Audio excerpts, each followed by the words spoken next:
Hi dears, നമ്മൾ ഇന്നലെ വൈകിട്ട് പറഞ്ഞ പോലെ തന്നെ നമ്മൾ അസൈൻമെൻറ്റ് ഡീറ്റെയിൽ ആയിട്ട് വന്നിട്ടുണ്ട്. അതിന് മുന്നേ നമുക്ക് ഇഗ്നു യൂണിവേഴ്സിറ്റിയെക്കുറിച്ച് ഞാൻ ഒന്ന് പറയാം. നമ്മുടെ ഇഗ്നു യൂണിവേഴ്സിറ്റിയിൽ ഒരുപാട് 50 ലക്ഷത്തിലധികം കുട്ടികൾ പഠിക്കുന്ന ഒരു ഓപ്പൺ യൂണിവേഴ്സിറ്റിയാണ്. നമ്മൾ ഡിസ്റ്റൻസ് എന്ന് പറയുന്നത് തന്നെ ഇതിൽ ഏറ്റവും കൂടുതൽ ഡിമാൻഡ് ചെയ്യുന്ന ഒരു യൂണിവേഴ്സിറ്റിയാണിത്.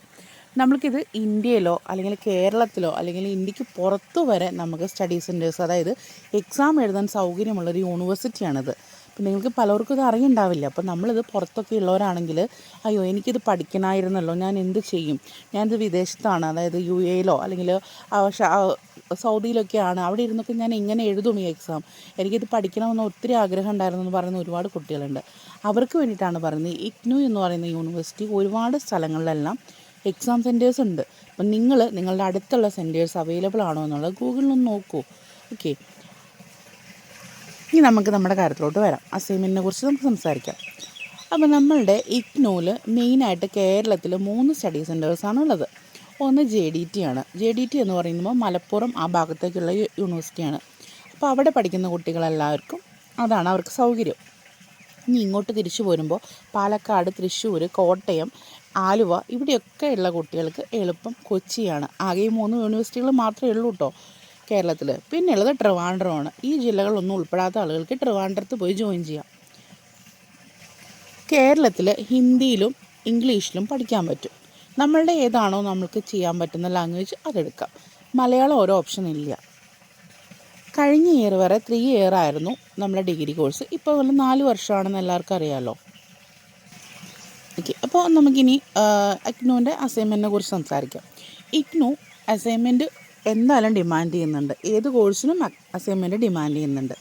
അത് നമ്മൾ നോർമൽ യൂണിവേഴ്സിറ്റി പോലെയല്ല. ഇഗ്നുവിൽ ഹാൻഡ് റൈറ്റിംഗ് മാത്രമാണ് അവർ സ്വീകരിക്കുകയുള്ളൂ. ഒന്നെങ്കിൽ നമ്മളുടെ കൈപ്പടൽ എഴുതിയത്, അതല്ല നമുക്ക് എഴുതാൻ സൗകര്യമില്ല എന്നുണ്ടെങ്കിൽ മറ്റൊരാൾ എഴുതിയത്, അതൊന്നും ഇഷ്യൂ ഇല്ല. നമുക്ക് കൊണ്ടുവയ്ക്കാൻ സാധിക്കില്ല. നമ്മൾ പുറത്താണെങ്കിൽ നമ്മൾ എഴുതി തരുന്ന ആളുകളുണ്ടെങ്കിൽ അവരുടെ അടുത്ത് കൊണ്ടുവയ്ക്കാൻ പറയാം. ഫാമിലി ഉള്ളവർക്ക് ഫാമിലിക്ക് കൊണ്ടുവയ്ക്കാൻ പറയാം. ആ സാധനം അവിടെ എത്തിയാൽ മതി. അതല്ലെങ്കിൽ നമുക്ക് കൊറിയർ ചെയ്യാം. നേരിട്ട് ഒന്നെങ്കിൽ യൂണിവേഴ്സിറ്റിയിൽ നേരിട്ട് നമ്മുടെ RC എവിടെയാണോ, അപ്പോൾ നിങ്ങളുടെ JDT ആണെങ്കിൽ JDTയിൽ കൊണ്ടുവയ്ക്കുക. അതല്ലെങ്കിൽ നമ്മൾ കൊച്ചിനാണോ കൊച്ചിയിൽ കൊണ്ടുവയ്ക്കുക, ട്രിവാൻഡ്രത്ത് കൊണ്ടുവയ്ക്കുക. ഇനി അതും അല്ലെങ്കിൽ അവരുടെ പോസ്റ്റലിലേക്ക് നമ്മൾ കൊറിയർ ചെയ്താൽ മതി.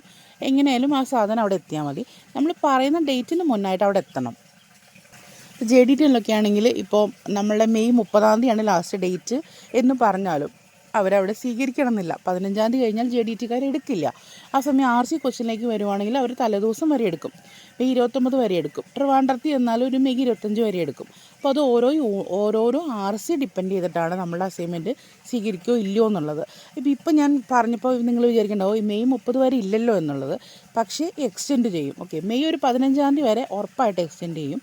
അതിന് ശേഷം പിന്നെ ചിലപ്പോൾ എക്സ്റ്റെൻഡ് ചെയ്യും. അപ്പം കഴിഞ്ഞ പ്രാവശ്യങ്ങളെല്ലാം വന്നത് 30 വരെ എക്സ്റ്റെൻഡ് ചെയ്തിരുന്നു. അതുകൊണ്ടാണ് ഞാൻ മെയ് 30 എന്ന് പറഞ്ഞത്. അത് നോക്കി ആരും ഇരിക്കേണ്ട. മെയ് 15 വരെ നിങ്ങൾക്ക് എന്തായാലും എക്സ്റ്റൻഷൻ ഉണ്ടാവും. ഓക്കെ, ഇനി നമ്മൾക്ക് സംസാരിക്കാൻ പോകുന്ന അസൈൻമെൻറ്റിനെ കുറിച്ചിട്ടാണ്. അസൈൻമെൻറ്റ് എന്ന് പറയുമ്പോഴേ നമുക്ക് ഏത് പേപ്പർ വേണമെങ്കിലും യൂസ് ചെയ്യാം. ക്വാളിറ്റി ഉള്ള പേപ്പറുകൾ യൂസ് ചെയ്യുക എന്നാണ് ഏറ്റവും നല്ലത്. പിന്നെ A4 ഷീറ്റ് ആണെങ്കിലും വിരോധമൊന്നുമില്ല കേട്ടോ. അപ്പം നമുക്ക് 2 സൈഡും എഴുതാം. നമ്മൾ എഴുതുന്ന പേപ്പറിൻ്റെ 4 സൈഡും വരച്ചിട്ടുണ്ടായിരിക്കണം. വരയ്ക്കാനായിട്ട് സൗകര്യം ഇല്ലാത്തവരാണെങ്കിൽ നമ്മളിത് നേരെ പോയിട്ട് ഏതെങ്കിലും ഒരു കഫേയിൽ കൊണ്ട് കൊടുത്താൽ അവർ 4 സൈഡും പ്രിൻറ്റ് ചെയ്ത് തരും. ഓക്കെ, ബ്ലാക്ക് മഷി വെച്ചിട്ട് പ്രിൻറ്റ് ചെയ്യണമെന്നുണ്ട്. പിന്നെ നമ്മൾ പേജ് നമ്പർ ഇടണം എന്നുള്ളത് നിർബന്ധമാണ്. ഓരോ പേപ്പറിനും പേജ് നമ്പർ ഇടണം. അപ്പോൾ 2 സൈഡുമാണ് നമ്മൾ എഴുതേണ്ടതെന്ന് പറഞ്ഞല്ലോ. അപ്പോൾ ഇനി ഓരോരോ സ്റ്റഡി സെൻറ്റർ ഡിമാൻഡ് ചെയ്യുന്ന കാര്യം ഞാൻ പറഞ്ഞുതരാം.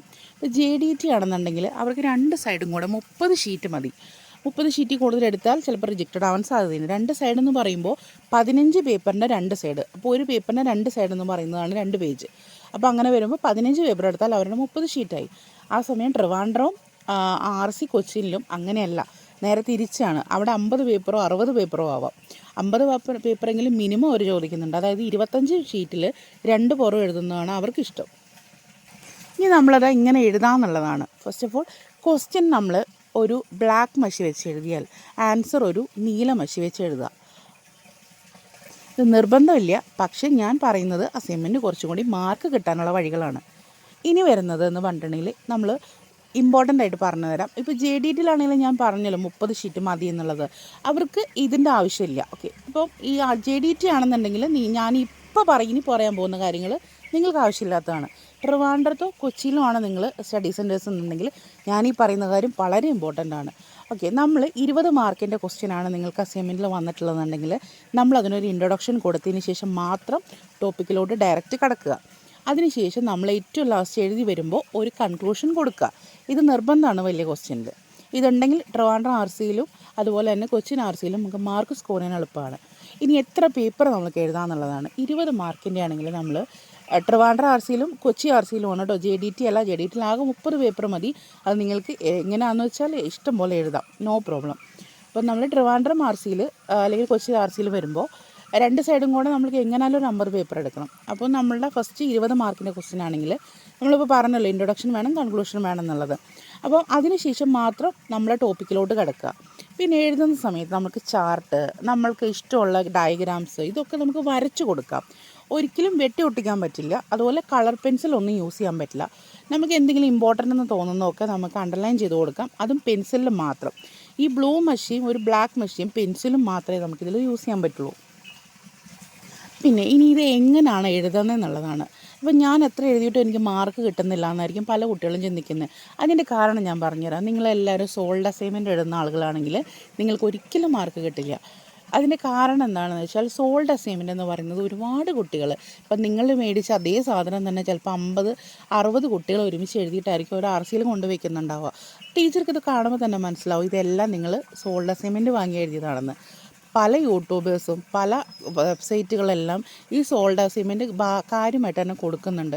ഇതിൻ്റെ PDF അല്ല 25 രൂപ 50 രൂപ കൂടെ നിങ്ങൾക്ക് കിട്ടും.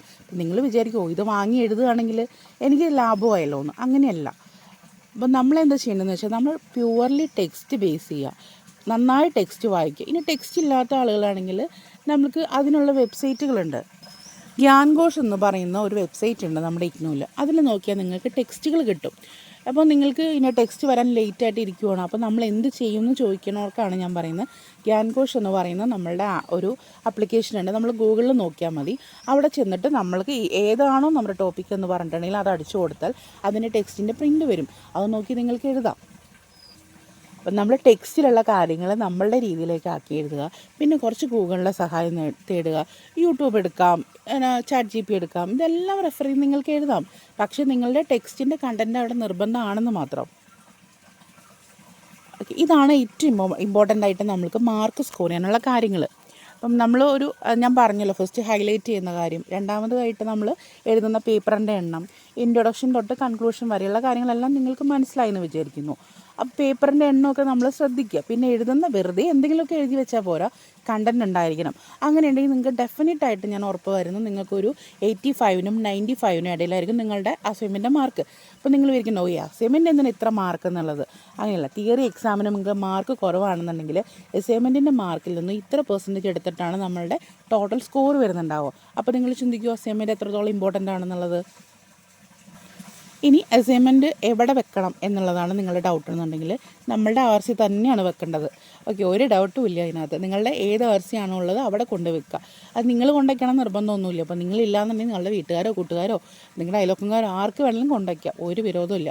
നമ്മളിത് കൊണ്ട് വെക്കുന്നു, അവിടെ നിന്ന് ഒരു സ്ലിപ്പ് തരുന്നുണ്ടാവും. അപ്പോൾ ഇത് എഴുതുന്ന സമയത്ത് നമുക്ക് ഫ്രണ്ട് പേജസ് ഉണ്ട്. അത് ഏതൊക്കെയാണെന്നുള്ളത് നിങ്ങളുടെ കൃത്യമായിട്ടുള്ള ആർ സിയിൽ നമ്മൾ കൊടുത്തിട്ടുണ്ടായിരിക്കും. അത് നിങ്ങളൊന്ന് വായിച്ച് നോക്കി. ഇൻസ്ട്രക്ഷൻസ് പലയിടത്തും പല രീതിയിലാണ് വെക്കുന്നത് ഫ്രണ്ട് പേജ്. ഇപ്പോൾ ഞാൻ ഫോർ എക്സാമ്പിളായിട്ട് പറയുകയാണെങ്കിൽ ആർ സി കൊച്ചിലാണെങ്കിൽ നമ്മൾ ഒരു ഫ്രണ്ട് പേജ് ഉണ്ടായിരിക്കും. അതെല്ലായിടത്തും ഫ്രണ്ട് പേജ് ഒരുപോലെ തന്നെ. അതിനുശേഷം നമുക്ക് വരുന്നത് എന്ന് പറഞ്ഞെങ്കിൽ ഒരു ഇവാലുവേഷൻ ഷീറ്റാണ്. ഒരു ഇവാലുവേഷൻ ഷീറ്റ്, 2 അക്നോളജ്മെൻറ്റ് കാർഡ് 2 വെക്കുന്നത്, ഒരെണ്ണം അവിടെ ആർ സിയിലേക്ക് എടുക്കും. രണ്ടാമത് നമ്മൾക്ക് കീറി പകുതി നമ്മുടെ കയ്യിലോട്ടും തരും. ഈ അസൈൻമെൻറ്റ് മാർക്ക് വരാതെ വരുവാണെങ്കിൽ നമ്മളിതുകൊണ്ട് കാണിച്ചാൽ മതി. പിന്നെ വരുന്നത് ക്വസ്റ്റ്യൻ പേപ്പറാണ്. ഇതെല്ലാവർക്കും കോമൺ ആണ് ക്വസ്റ്റ്യൻ പേപ്പർ വെക്കണം എന്നുള്ളത്. അതിനുശേഷമാണ് നമ്മളിത് കെട്ടിക്കൊടുക്കുന്നത്. ഇനി കെട്ടുന്നതിലൊരു പ്രത്യേകതയുണ്ട്. നമ്മൾ നോർമലി കെട്ടുന്ന പോലെ അവിടെ ഇവിടെ എല്ലാം കെട്ടി വെക്കാൻ പറ്റത്തില്ല. നമ്മൾ നടുക്ക് 2 ഹോളിട്ട് അതിലൂടെ നമ്മൾ ചരട് വെച്ച് കെട്ടണം. അപ്പം അതുകൊണ്ടാണ് 4 സൈഡും വരയ്ക്കണം എന്ന് പറയുന്നത്. അതല്ലാന്നുണ്ടെങ്കിൽ നിങ്ങൾ ഒരറ്റം മൂല കൊണ്ടുവന്ന് എഴുതിയിട്ടുണ്ടാവും, ഒരറ്റം നിങ്ങൾ പകുതിക്ക് എത്തിയിട്ടുണ്ടാവും. അപ്പോൾ കെട്ടുന്ന സമയത്ത് നിങ്ങളുടെ ഈ അറ്റവും മൂലയൊന്നും കാണത്തില്ല. അങ്ങനെ വരുമ്പോൾ നിങ്ങൾക്ക് മാർക്ക് കിട്ടത്തില്ല.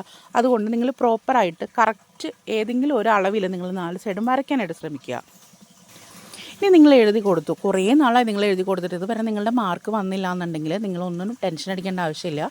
1 വർഷമാണ് നമ്മൾ മിനിമം വരാനുള്ള സമയം. ആ ടൈമിനുള്ളിൽ കണ്ടില്ലെങ്കിൽ മാത്രം നിങ്ങൾ ബേജാറായാൽ മതി. അപ്പോൾ നിങ്ങൾ എന്താ ചെയ്യേണ്ടതെന്ന് വെച്ചാൽ ഇനി ഒരു 1 ഇയർ കഴിഞ്ഞിട്ട് നിങ്ങൾ അസൈൻമെൻറ്റ് വന്നില്ല എന്നുണ്ടെങ്കിൽ നിങ്ങൾ നേരെ RCയിലേക്ക് കോൺടാക്റ്റ് ചെയ്യുക. RCയിൽ കോൺടാക്ട് ചെയ്തിട്ട് മാം എൻ്റെ എൻറോൾ നമ്പർ ഇന്നതാണ്, ഞാൻ ഇന്ന സമയത്ത് വെച്ചു. അപ്പോഴാണ് നമുക്ക് കീറി തന്ന ആ ഷീറ്റിൻ്റെ ആവശ്യം വരിക. അപ്പം നമ്മൾക്ക് ആ തന്ന അക്നോളജ്മെൻറ്റ് കാർഡ് നിങ്ങൾ നഷ്ടപ്പെടുത്തരുത്. അപ്പോൾ അത് നിങ്ങൾ കാണിച്ചു കൊടുത്താൽ നിങ്ങളുടെ അസൈൻമെൻറ്റ് മാർക്ക് വേഗം ആ ഒരു ഗ്രേഡ് കാർഡിൽ ആഡ് ചെയ്തോളും. ഇനി ഇത് എവിടെ വരുന്നു എന്നുള്ള ഡൗട്ടിനാണ് ഞാൻ പറഞ്ഞത്, ഗ്രേഡ് കാർഡിലാണ് നമ്മുടെ മാർക്കെല്ലാം അപ്ഡേറ്റ് ആവുന്നത്. പിന്നെ എന്താണെന്ന് വെച്ചിട്ടുണ്ടെങ്കിൽ പിന്നെ നമ്മൾ കുറച്ച് കാർഡുകളെല്ലാം നമ്മുടെ ഇഗ്നൂവിൽ എടുക്കാനുണ്ട്. ABC കാർഡ്, നമ്മുടെ ഇഗ്നൂൻ്റെ ID കാർഡ്, അതൊക്കെ ഞാൻ അടുത്ത വീഡിയോയിൽ ഞാൻ പറഞ്ഞുതരാം കേട്ടോ. അപ്പോൾ ഇന്നത്തെ കാര്യങ്ങൾ ഇത്രയേ ഉള്ളൂ. അസൈൻമെൻറ്റ് കാര്യങ്ങൾ ഇന്നതാണ്. അപ്പോൾ നമ്മൾക്കിനി അസൈൻമെൻറ്റ് മാർക്ക് ഇത് ഞാൻ പറഞ്ഞല്ലോ, ഇപ്പോൾ നമ്മൾ RCയിൽ വിളിച്ചിട്ടും നമ്മൾ കണ്ടില്ല എന്നുണ്ടെങ്കിൽ നമ്മൾ നേരെ ഗൂഗിൾ എടുക്കുക. അതിനകത്ത് ഐഗ്രാം എന്ന് പറയുന്ന ഒരു പോർട്ടലുണ്ട്. അതിൽ കയറി, സ്റ്റുഡൻസ് പോർട്ടലാണ് ഇഗ്നൂൻ്റെ, അതിൽ കയറി നമ്മൾ കംപ്ലയിൻറ്റ് രജിസ്റ്റർ ചെയ്ത് കഴിഞ്ഞാൽ നമുക്കൊരു അവിടെ നിന്ന് ഒരു മെയിൽ വരും. നമ്മൾ ഏത് മെയിൽ IDയിലാണോ നമ്മൾ RC കൊച്ചിയിൽ ജോയിൻ ചെയ്തിട്ടുള്ള ആ മെയിൽ IDയിൽ നിന്ന് തന്നെയായിരിക്കും നമ്മൾ എടുക്കുന്നുണ്ടാവുക. അപ്പോൾ അതിൽ നിന്ന് നമുക്കൊരു മെസ്സേജ് തിരിച്ചു വരും. നിങ്ങൾക്ക് എന്താണോ റിപ്ലൈ എന്ന് വെച്ചാൽ അതാണ് നിങ്ങളുടെ ഓക്കെ, അത് നിങ്ങൾക്ക് എന്തായാലും കിട്ടും. അപ്പോൾ ഇഗ്നു ഐഗ്രാമിലാണ് നമ്മൾ കോൺടാക്റ്റ് ചെയ്യേണ്ടത്. കോൺടാക്റ്റ് ചെയ്യാന്ന് പറഞ്ഞാൽ നിങ്ങൾ ജസ്റ്റ് ഒരു കംപ്ലയിൻറ്റ് രജിസ്റ്റർ ചെയ്താൽ മതി, നിങ്ങൾക്ക് അതിനുള്ള റിപ്ലൈ കിട്ടും. അപ്പം നമ്മൾ ഏകദേശം എല്ലാ കാര്യങ്ങളും ഡിസ്കസ് ചെയ്തിട്ടുണ്ട്. ഇനി നിങ്ങൾക്ക് എന്തെങ്കിലും ഡൗട്ടുകൾ ഉണ്ടെങ്കിൽ നിങ്ങൾ വന്ന് കമൻറ്റ് ചെയ്യുക. നമ്മളുടെ വീഡിയോ എല്ലാവരും കാണുന്നുണ്ട്, പക്ഷേ ആർക്കും ഡൗട്ടുകളൊന്നുമില്ല. അങ്ങനെ വരുമ്പോൾ നമ്മൾക്ക് ഒന്നും പറഞ്ഞു തരാൻ പറ്റത്തില്ലല്ലോ. അപ്പോൾ നിങ്ങൾ എന്തായാലും ഈ വീഡിയോ കണ്ടതിന് ശേഷം നിങ്ങൾക്ക് എന്തെങ്കിലും ഡൗട്ടുകൾ ഉണ്ടെങ്കിൽ നിങ്ങൾ ചോദിക്കുക കേട്ടോ. പിന്നെ നമ്മൾ ഹാൻഡ് റൈറ്റിങ്ങിൽ അസൈൻമെൻറ്റ് പ്രൊവൈഡ് ചെയ്യുന്നുണ്ട്. ഞാനിപ്പോൾ പറഞ്ഞല്ലോ, ഞാൻ കൊടുക്കുന്നത് പക്ക ആയിട്ട് നമ്മൾ ടെക്സ്റ്റ് എല്ലാം നോക്കി വൃത്തിയായിട്ട് തന്നെയാണ് എഴുതി കൊടുക്കുന്നത്. അപ്പം നിങ്ങൾക്ക് അങ്ങനെ വേണമെന്നുള്ളവരാണെങ്കിൽ എന്നെ ഒന്ന് കോൺടാക്റ്റ് ചെയ്യുക, മെസ്സേജ് ചെയ്താൽ മതി, ഞാൻ നിങ്ങൾക്ക് കോൺടാക്റ്റ് നമ്പർ തരാം. പിന്നെ വരുന്നത് ഡെസർട്ടേഷനാണ്. നമ്മളുടെ 3rd ഇയറിൻ്റെ ഡെസർട്ടേഷൻ വരുന്നുണ്ട്. അതിനെക്കുറിച്ചൊക്കെ ഞാൻ ഇനി അടുത്തൊരു വീഡിയോയിൽ പറഞ്ഞുതരാം കേട്ടോ. അപ്പോൾ നിങ്ങൾക്ക് ഈ വീഡിയോ യൂസ്ഫുള്ളായി, നിങ്ങൾക്ക് ഇഷ്ടപ്പെട്ടെന്നുണ്ടെങ്കിൽ ഒന്ന് സബ്സ്ക്രൈബ് ചെയ്യുക, ഒന്ന് കമൻറ്റ് ചെയ്യുക, ഒന്ന് ലൈക്ക് ചെയ്യുകയൊക്കെ ചെയ്യുക കേട്ടോ. ഞാൻ നാളെ മറ്റൊരു വീഡിയോ ആയിട്ട് വരാം.